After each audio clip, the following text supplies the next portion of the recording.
keep track of when you begin worrying about an upcoming event.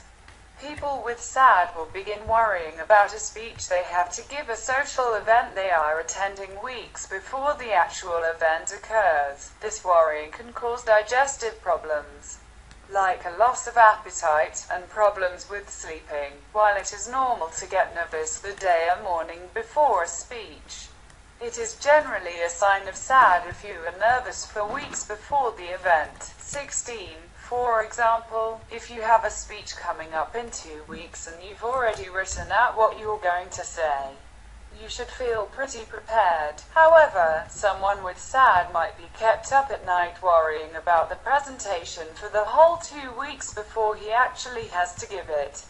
Consider how often you participate in class or during meetings. A common sign of social anxiety is an unwillingness to participate in class or during meetings.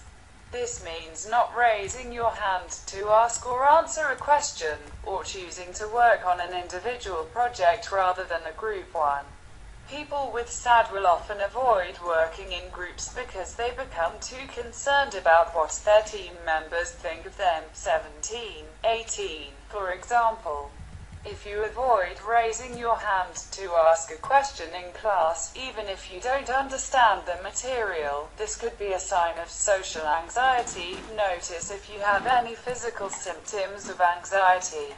People with SAD often display physical, as well as emotional, symptoms of anxiety. These physical symptoms can include blushing, sweating, trembling, shortness of breath, and numbness. 19. For example, if you get called on in class and know the answer, but instead of answering you blush, begin to sweat, can't seem to breathe, you may have social anxiety. Consider whether you ever change your opinion to avoid having to voice your thoughts. People with SAD will often change their opinions so that they do not have to justify their thoughts by speaking out loud. They want to avoid feeling alienated or questioned at all costs. For example, imagine you are working on a group project and someone suggests an idea, but you have a better one. You may choose to go with the other person's less efficient idea simply because you don't want to be put on the spot and have to explain your idea. Think about how you feel about public speaking.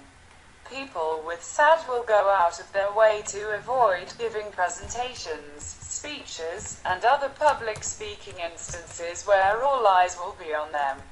Consider how you feel about public speaking and how often you have gone out of your way to avoid it. 20. In these instances, you may be thinking, what if I forget what I have prepared?